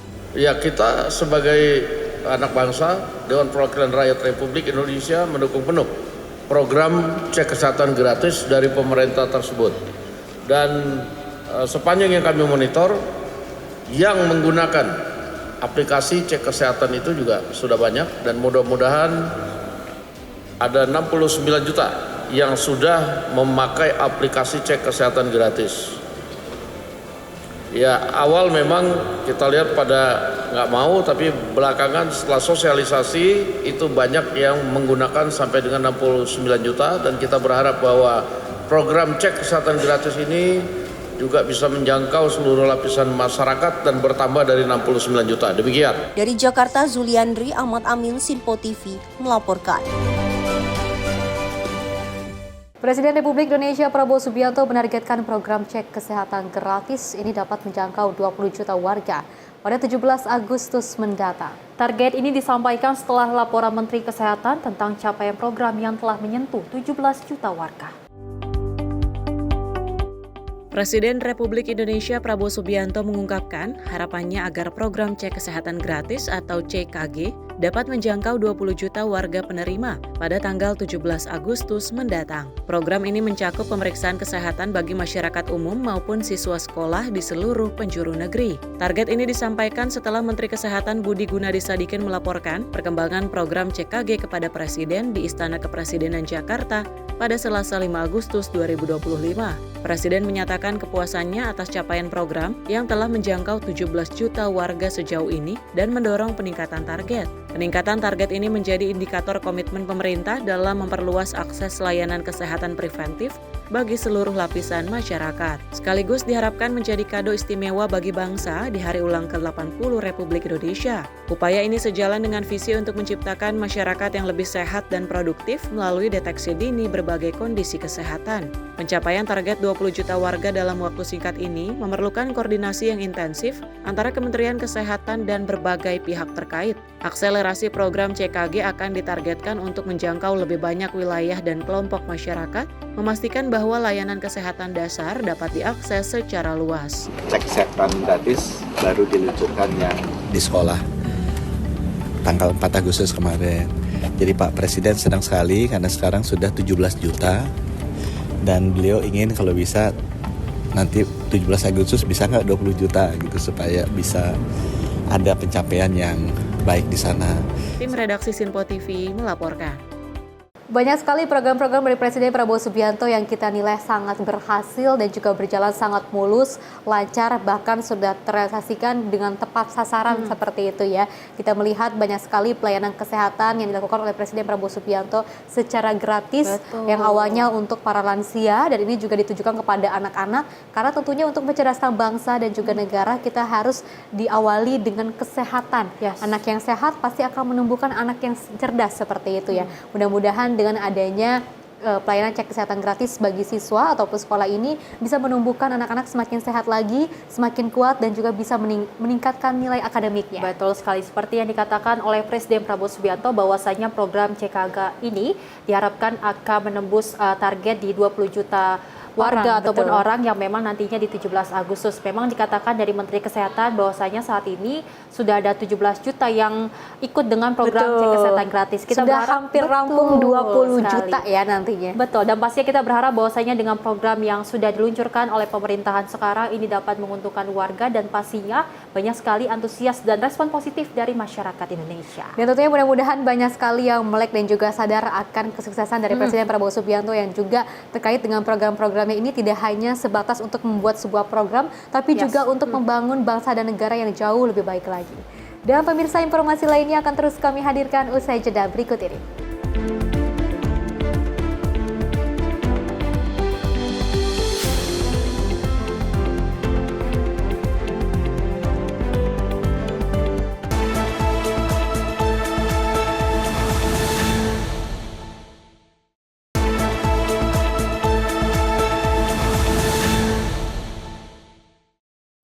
Selamat pagi pemirsa, Anda masih menyaksikan Menyapa Indonesia Pagi. Informasi kita lanjutkan di mana relawan Gatot Kaca menggelar diskusi publik berani bicara ketiga mengenai strategi pemerintah dalam mempercepat akses hunian layak. Tenaga ahli utama Kantor Komunikasi Kepresidenan Dedek Prayudi mengatakan program 3 juta rumah merupakan bagian dari asa cita Presiden Prabowo Subianto dengan tujuan untuk menciptakan kesejahteraan rakyat dan juga pengentasan kemiskinan.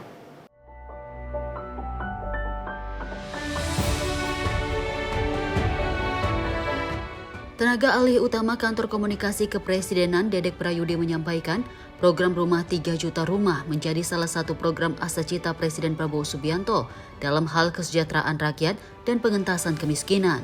Menurutnya, jika merujuk pada Undang-Undang Nomor 11 Tahun 2009 tentang Kesejahteraan Sosial, memiliki hunian layak menjadi salah satu ciri masyarakat yang sejahtera. Namun berdasarkan data BPS, hingga kini masyarakat Indonesia yang tinggal di hunian layak hanya sekitar 35 dari 100 saja.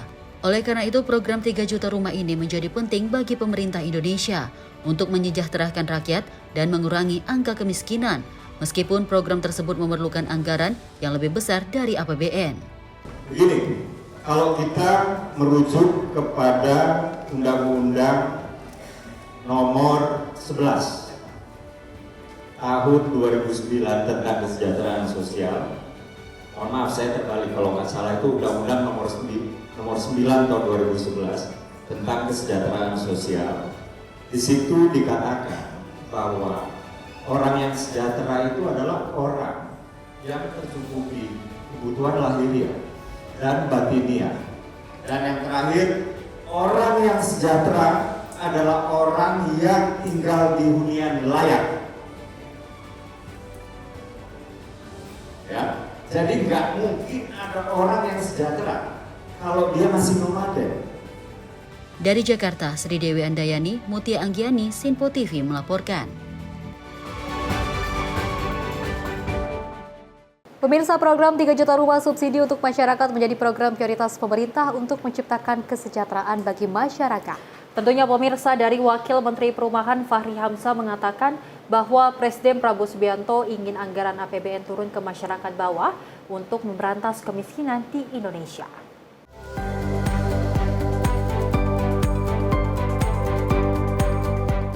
Wakil Menteri Perumahan dan Kawasan Permukiman RI Fahri Hamzah menghadiri diskusi publik dengan mengusung tema rumah untuk semua strategi pemerintah mempercepat akses hunian layak yang digelar di Salon Kebayoran Baru, Jakarta Selatan pada Rabu 6 Agustus 2025. Wakil Menteri Perumahan Fahri Hamzah mengatakan program ini adalah salah satu program yang paling prioritas.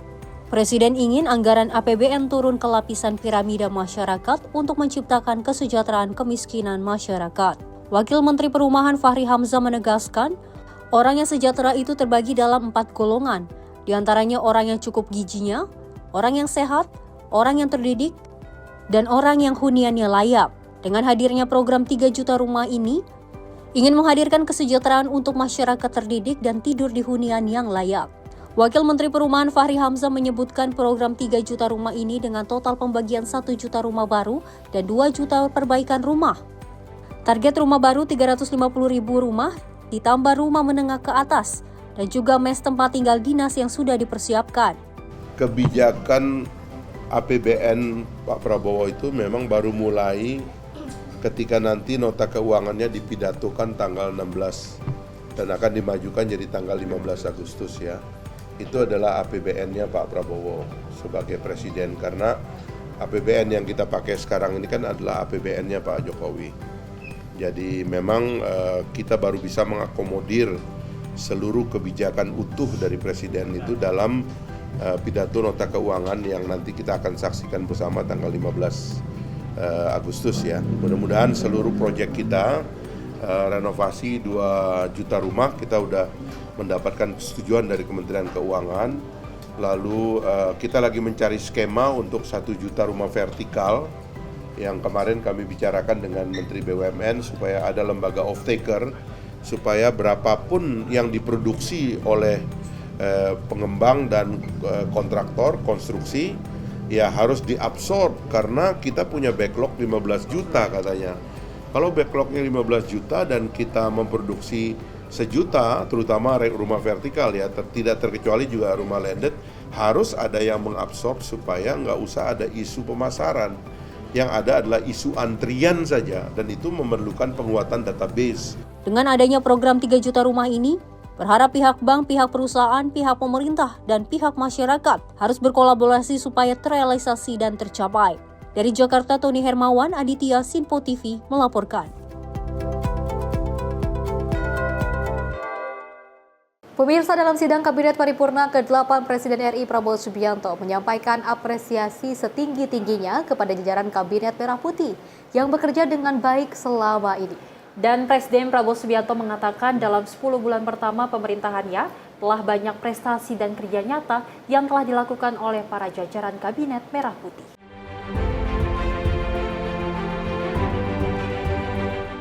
Dalam sidang Kabinet Paripurna ke-8, Presiden RI Prabowo Subianto menyampaikan apresiasi setinggi-tingginya kepada jajaran Kabinet Merah Putih yang bekerja dengan baik selama ini. Prabowo menilai jajaran kabinetnya telah bekerja dengan kompak dan solid sebagai sebuah tim.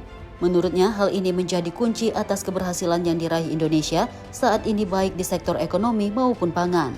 Apalagi keberhasilan ini berhasil diraih Indonesia di tengah situasi geopolitik dan geoekonomi yang tidak menentu.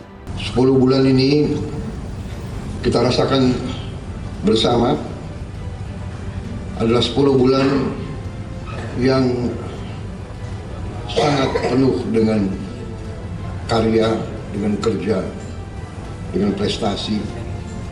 Saya sebagai nahkoda, saya sebagai presiden, saya sebagai pemimpin saudara-saudara, katakanlah saya sebagai kapten kesebelasan, saya ingin menyampaikan terima kasih atas kerja keras saudara-saudara semuanya. Dari hati saya paling dalam saya menyampaikan penghargaan atas kerja keras saudara-saudara. Saudara-saudara, kita semua punya pengalaman yang berbeda-beda, tapi kita semua punya pengalaman sebagai pemimpin. Dan kita mengerti betapa sulitnya untuk mengkoordinasikan, untuk mengendalikan, untuk memimpin manusia. Manusia dengan segala keyakinan masing-masing, segala pengalaman, segala pendapat harus kita jadikan satu tim. Saya merasa saudara-saudara sudah bekerja sebagai satu tim. Saya kira tanpa kerja keras saudara sebagai tim, tidak mungkin kita capai apa yang sudah kita capai hari ini. Lebih lanjut, Prabowo mengatakan keberhasilan ini menandai bahwa strategi yang digagas pemerintah sudah berada di jalur yang benar. Dari Jakarta, Dio Malau, Sinpo TV melaporkan.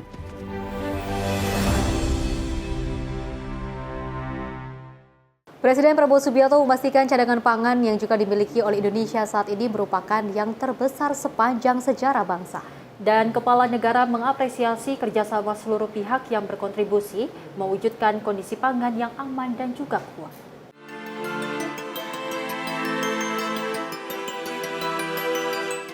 Presiden Prabowo Subianto memastikan cadangan pangan yang dimiliki Indonesia saat ini merupakan yang terbesar sepanjang sejarah bangsa. Selain itu, Kepala Negara mengaku nilai tukar petani atau NTP yang menjadi indikator kesejahteraan petani mengalami peningkatan. Presiden Prabowo Subianto menilai pencapaian tersebut berkat transisi pemerintahan yang baik dari Presiden ke-7 RI Joko Widodo. Presiden mengapresiasi kerjasama seluruh pihak yang berkontribusi mewujudkan kondisi pangan yang aman dan kuat. Hal itu disampaikan Presiden Prabowo Subianto saat memberikan arahan pada rapat kabinet di Istana Negara Jakarta pada Rabu 6 Agustus 2025. Saya berkeyakinan bahwa apapun terjadi, bangsa kita akan aman kalau kita kuasai pangan kita. Kalau kita bisa amankan pangan kita bisa jamin bahwa kita bisa beri makan kepada rakyat kita. Setiap hari, setiap minggu, setiap bulan, setiap tahun. Saya tidak pernah percaya bahwa suatu bangsa bisa merdeka kalau dia tidak bisa produksi pangannya sendiri. Tidak ada dalam sejarah manusia. It does not happen. It will not happen.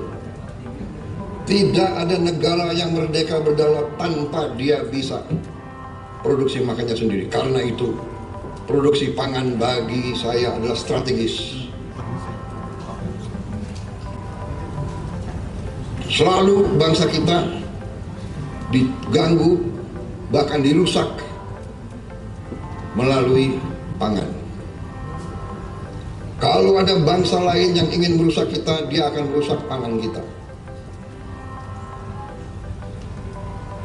Alhamdulillah, dengan langkah-langkah yang cepat dan terus terang saja dengan transisi yang baik antara Presiden Joko Widodo dan saya, kita bisa dalam posisi sekarang. Produksi pangan kita bisa saya sampaikan berada dalam kondisi yang aman dan kuat.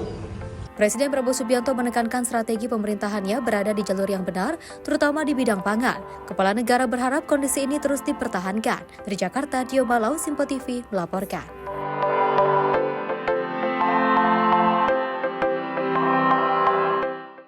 Dari Menteri Pertanian Republik Indonesia Andi Amran Sulaiman menerima kunjungan Menteri Pertanian dan juga Pangan Kanada Heath McDonald di kantor Pusat Kementerian Pertanian Jakarta Selatan. Kunjungan ini pemirsa menegaskan posisi Indonesia sebagai mitra strategis Kanada di kawasan Indo-Pasifik dalam diplomasi pertanian. Menteri Pertanian Republik Indonesia Andi Amran Sulaiman menerima kunjungan Menteri Pertanian dan Pangan Kanada Heath McDonald di kantor Pusat Kementerian Pertanian Jakarta Selatan. Ini adalah perjalanan internasional pertama Heath McDonald sebagai Menteri Pertanian dan Pangan Kanada, dan Indonesia menjadi tujuan pertamanya.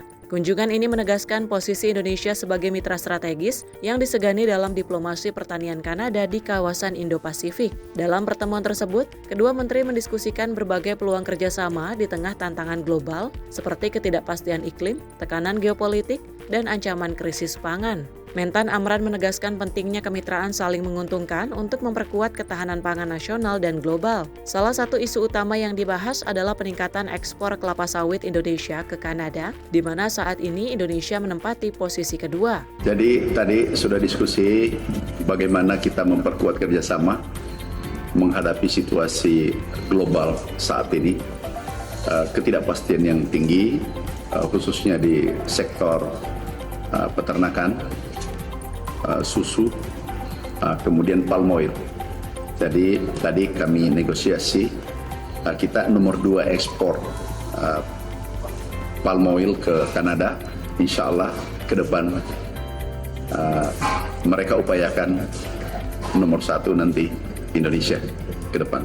Apalagi kita sudah menandatangani SEPA, perjanjian dengan European countries. Selain sawit, peluang kerjasama terbuka dalam pengembangan sektor peternakan khususnya susu dan sapi hidup, transfer teknologi pertanian modern, dan ketahanan iklim. Kanada juga menyatakan komitmen untuk terus meningkatkan hubungan dagang dengan Indonesia, termasuk melalui implementasi Comprehensive Economic Partnership Agreement atau CEPA yang baru disepakati. Thank you for the opportunity to meet with the minister today. I think the relationship between Canada and Indonesia is strong and growing stronger every day. The geopolitical situation that we find ourselves in gives us an opportunity to increase our trade with Indonesia, increase our friendship, and build on sustainability, especially in the agriculture sectors. Pada tahun 2024, tercatat ekspor komoditas pertanian Indonesia ke Kanada mencapai lebih dari 222 juta US dollar. Ekspor utama komoditas pertanian di tahun 2024 adalah karet sebesar 115,4 juta US dollar, kakao sebesar 58,2 juta US dollar, kopi 29,5 juta US dollar, dan nanas sebesar 5,8 juta US dollar. Pertemuan Indonesia dan Kanada ini menjadi tonggak penting dalam membangun kemitraan pertanian yang tangguh, sejalan dengan visi transformasi pertanian Indonesia menuju sistem yang modern, berkelanjutan, dan inklusif. Tim Redaksi Sinpo TV melaporkan. Pemirsa, Presiden Prabowo Subianto menilai ketidakpastian global menguji strategi transformasi bangsa Indonesia yang telah dicanangkan pemerintahannya. Kepala negara meyakini bangsa Indonesia akan aman dari situasi apapun jika sektor pangan diperkuat. Presiden Prabowo Subianto Selasa siang menggelar sidang Kabinet Merah Putih dalam rangkaian 10 bulan kepemimpinannya. Dalam arahannya, Presiden Prabowo menilai ketidakpastian global menguji strategis transformasi bangsa Indonesia yang dicanangkan jauh sebelum dirinya dilantik sebagai Presiden Republik Indonesia. Menurutnya, banyaknya konflik saat ini juga membuat keadaan ekonomi dalam ketidakpastian. Terlebih tarif dagang yang belakangan ini sudah ditetapkan oleh Amerika Serikat. Prabowo mengaku strategi formasi bangsa yang dipedomani adalah berdasarkan realisme atau kondisi nyata di tanah air, regional, dan global. Presiden menegaskan kondisi nyata saat ini tidak bisa dihadapi dengan teori atau angan-angan saja. Ia mengajak seluruh Kabinet Merah Putih untuk melihat berbagai persoalan bangsa, kawasan, dan global secara realistis. Hal itu disampaikan Presiden Prabowo Subianto saat memberikan arahan pada rapat kabinet di Istana Negara Jakarta pada Rabu 6 Agustus 2025. Presiden Prabowo meyakini bangsa Indonesia akan aman dari situasi apapun jika sektor pangan diperkuat. Strategi yang sudah saya canangkan ternyata mulai terasa dan terlihat bahwa strategi kita benar, kita berada di arah yang benar, kita berada di azimut kompas yang benar.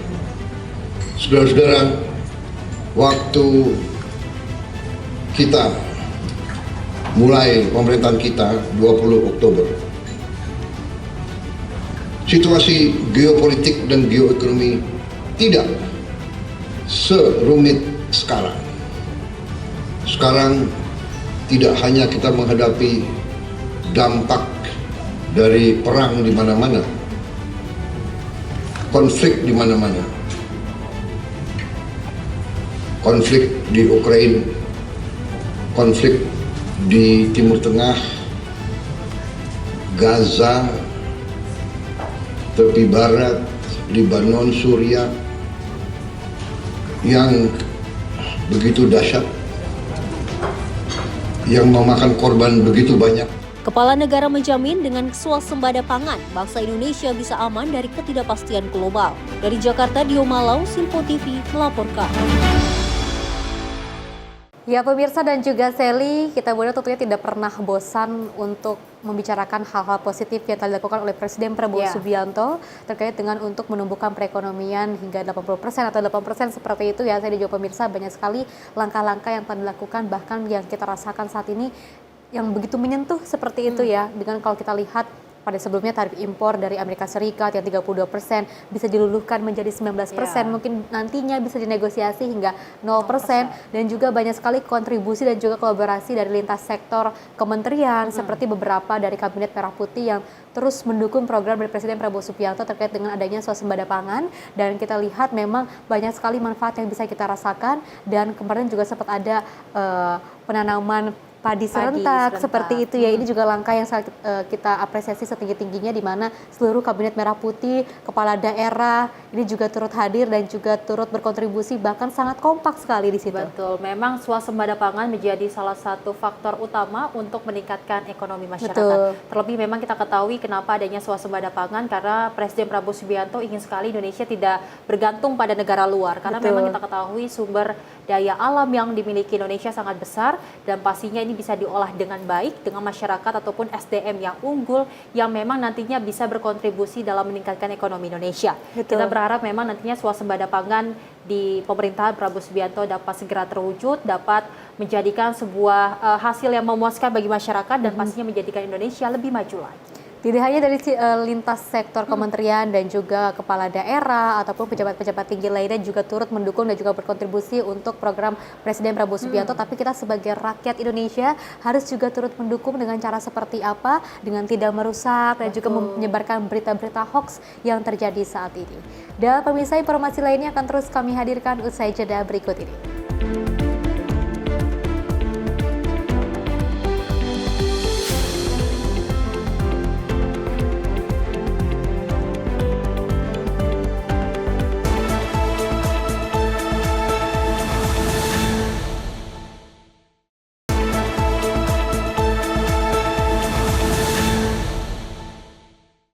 Terima kasih pemirsa, Anda masih menyaksikan Menyapa Indonesia Pagi. Informasi kita lanjutkan di mana orang tua siswa sekolah rakyat merasakan langsung perubahan besar dalam kehidupan keluarga mereka.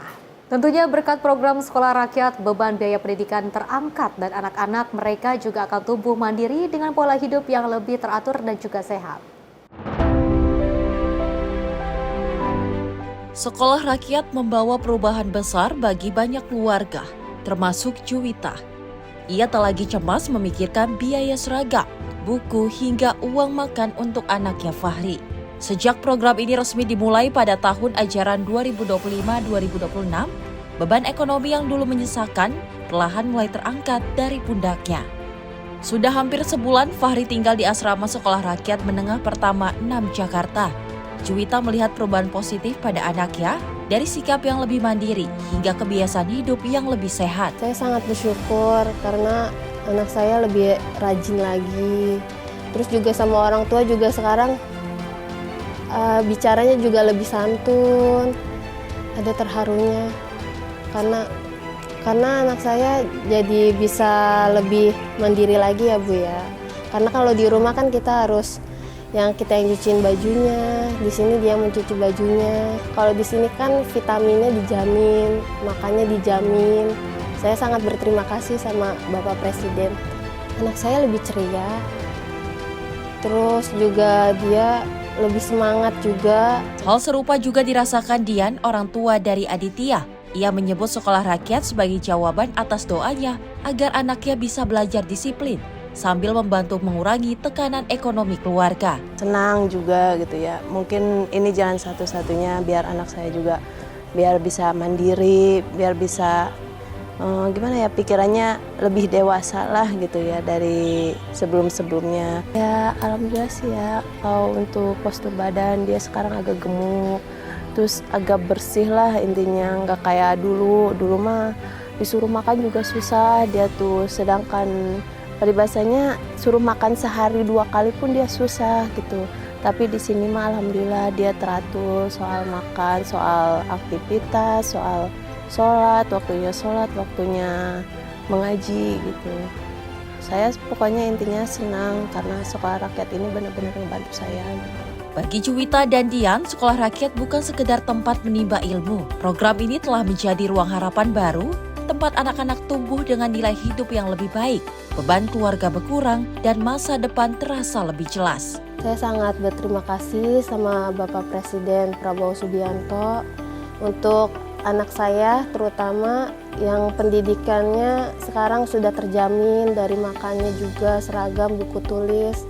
Saya berterima kasih sebagai orang tua yang kategorinya menengah ke bawah ya Bu ya. Saya sangat berterima kasih. Ya saya cuman terima kasih sama beliau. Mudah-mudahan beliau makin sukses, sehat selalu, berikan rezeki berlimpah kepada beliau dan disehatkan selalu keluarga beliau. Intinya saya benar-benar terima kasih kepada beliau yang telah mendirikan sekolah rakyat ini dan sangat membantu saya gitu, bagi saya. Ya pokoknya beribu-ribu terima kasih saja sih sama beliau. Sebagai orang tua siswa sekolah rakyat, mereka dengan tulus mengucapkan terima kasih kepada Bapak Presiden Prabowo atas program yang telah meringankan beban keluarga mereka dan memberikan fasilitas yang baik untuk anak-anak di Indonesia. Tim redaksi Simpo TV melaporkan. Pemirsa, Mensesnek Prasetyo Hadi menyatakan pemerintah mempertimbangkan pemblokiran game Roblox karena dampaknya ini bagi anak-anak. Tentunya pemirsa, ia menegaskan pentingnya melindungi generasi muda dan menyebut evaluasi konten Roblox sedang dilakukan bersama Kementerian Komunikasi dan juga Digital.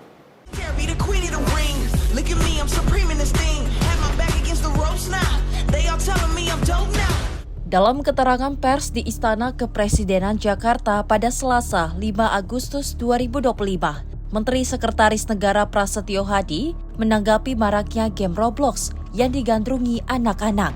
Ia menyatakan membuka kemungkinan pemblokiran platform tersebut dengan alasan pemerintah tengah mencermati potensi dampak negatif dari game online terhadap anak-anak. Prasetyo menekankan pentingnya melindungi generasi muda dari paparan konten berbahaya, baik dari media televisi maupun platform digital. Ia menjelaskan bahwa pemerintah terus berupaya meminimalkan konten bermuatan negatif dan telah berkoordinasi dengan Kementerian Komunikasi dan Digital untuk mengevaluasi isi dari Roblox. Sebagai perbandingan, pada Agustus 2024, pemerintah Turki memblokir Roblox setelah menerima laporan mengenai konten yang dinilai mengeksploitasi anak-anak. Isu-isu seperti pesta virtual, distribusi mata uang digital oleh bot, dan keberadaan situs judi menjadi perhatian utama.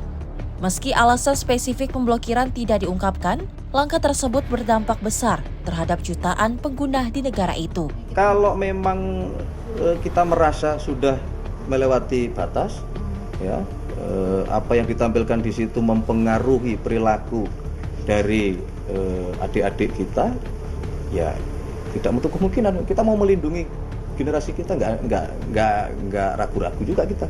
Kalau memang itu mengandung unsur-unsur kekerasan, ya kita tutup, nggak ada masalah. Ya, tapi intinya begini, bukan masalah Roblox-nya ya, tetapi kita perlu memahami sebagai sebuah bangsa bahwa ada unsur-unsur tertentu yang memang harus kita pikirkan betul supaya tidak mempengaruhi generasi muda kita ke depan, kan begitu. Nah, misalnya unsur-unsur yang mengandung apapun itu bentuknya, mau games, mau siaran di televisi, mau pemberitaan, ya, mau melalui media mainstream maupun melalui media sosial. Memang ini menjadi keresahan kita bersama-sama bahwa konten-konten yang muncul di situ, ya, kita harus betul-betul mencoba mengurangi hal-hal yang itu bisa menumbuhkan sesuatu yang kurang baik bagi yang menonton, terutama bagi generasi muda gitu. Tim redaksi Simpo TV melaporkan. Informasi lainnya, pemirsa, pemerintah menargetkan 80.000 unit koperasi Desa Merah Putih akan beroperasi paling lambat pada 28 Oktober mendatang. Dan target tersebut, pemirsa, disampaikan Menko Pangan Zulkifli Hasan usai memimpin rapat koordinator terbatas bersama kementerian dan lembaga terkait. Pemerintah dalam hal ini Kementerian Koordinator Pangan bersama lembaga terkait menghadiri rapat koordinasi untuk membahas secara detail percepatan penyelesaian regulasi termasuk instruksi Presiden dan keputusan Presiden mengenai pelaksanaan program Koperasi Desa Kelurahan Merah Putih. Menko Pangan Zulkifli Hasan menyampaikan bahwa Inpres yang telah disiapkan akan memperkuat koordinasi antara 17 kementerian dan lembaga serta pemerintah daerah. Sementara itu dalam keputusan Presiden akan menetapkan struktur satuan tugas nasional serta satuan tugas di tingkat kabupaten dan kota. Pertama, untuk mempercepat Inpres dan Kepres yang diberikan kepada kami oleh Bapak Presiden. Inpres untuk melakukan koordinasi 17 kementerian lembaga termasuk pemerintah daerah. Kepres sebagai ketua Satgas Nasional, ya, dan ada ketua Satgas Provinsi Kabupaten Kota. Tugasnya cuma satu, mempercepat, ya, operasional sekarang Kopdes Merah Putih atau Koperasi Kelurahan Merah Putih. Oleh karena segala aturan harus kita selesaikan, ya, karena menteri nanti walaupun semua akan keliling Indonesia untuk mempercepat sekurang-kurangnya 28 Oktober itu 80.000 ini mesti sudah ada barangnya. Dari Jakarta, Sri Dewi Andayani, Randika Nita Adit, Simpo TV melaporkan. Kita beralih ke informasi peristiwa, pemirsa. Ular piton batik yang bersembunyi di kolong warung seblak Jalan Agus Salim, Medan, Sumatera Utara berhasil dievakuasi warga pada Rabu siang. Proses evakuasi ular sanca sepanjang 3 meter yang bersembunyi di kolong warung kuliner tersebut berjalan dramatis.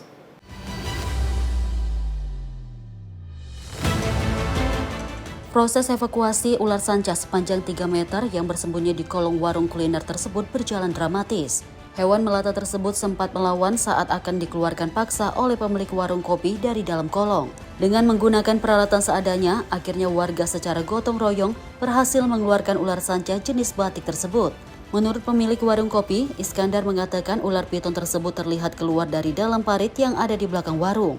Saat akan ditangkap, ular tersebut berhasil kabur dan masuk ke dalam kolong warung sebelah.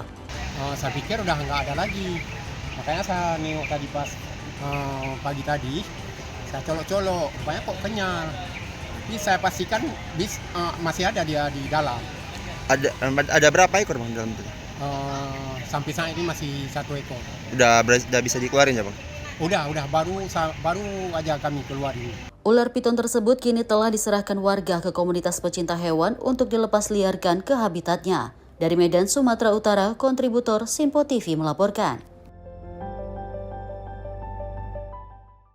Pemirsa, Candi Borobudur kembali jadi panggung dunia melalui sentuhan seni rupa internasional. Kolaborasi antara BPOB dan SBY Art Community menghadirkan seniman dunia untuk mengabadikan keagungan Borobudur dalam kanvas.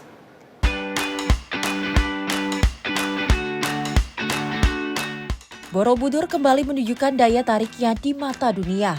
Kali ini melalui perpaduan unik antara seni dan pariwisata. Badan Pengelola Otorita Borobudur atau BPOB berkolaborasi dengan SBY Art Community dalam menggelar acara seni yang menghadirkan pelukis internasional Christopher Lemful. SBY Art Community sendiri merupakan perkumpulan para seniman lukis yang didirikan dan dibina langsung oleh Presiden ke-6 Republik Indonesia Susilo Bambang Yudhoyono. Pelukis asal Jerman Christopher Lemful mengunjungi Candi Borobudur untuk mengabadikan keindahannya ke dalam karya seni rupa. Langkah ini menjadi bukti sinergi seni dan pariwisata dalam mengangkat citra Borobudur ke kancing dunia. Para seniman lokal juga turut terlibat dalam kegiatan ini sebagai wadah pertukaran wawasan dan kebudayaan antar bangsa. Lewat kolaborasi internasional ini, Borobudur semakin dikenal bukan hanya sebagai warisan budaya dunia, namun juga sumber inspirasi global melalui bahasa universal bernama seni. Tim redaksi Simpo TV melaporkan. Selain itu, pemirsa, Satlantas Polresta Solo menggelar Gen Z Go to Polantas. Dalam kegiatan ini tentunya Satlantas mengajak pelajar SMA untuk melihat langsung beragam kegiatan, mulai dari pengawasan lalu lintas hingga pelayanan administrasi seperti pembuatan SIM. Hal ini dilakukan pemirsa dengan tujuan untuk menekan angka kecelakaan lalu lintas di kota Solo, di mana rata-rata korban kecelakaan merupakan usia produktif atau pelajar.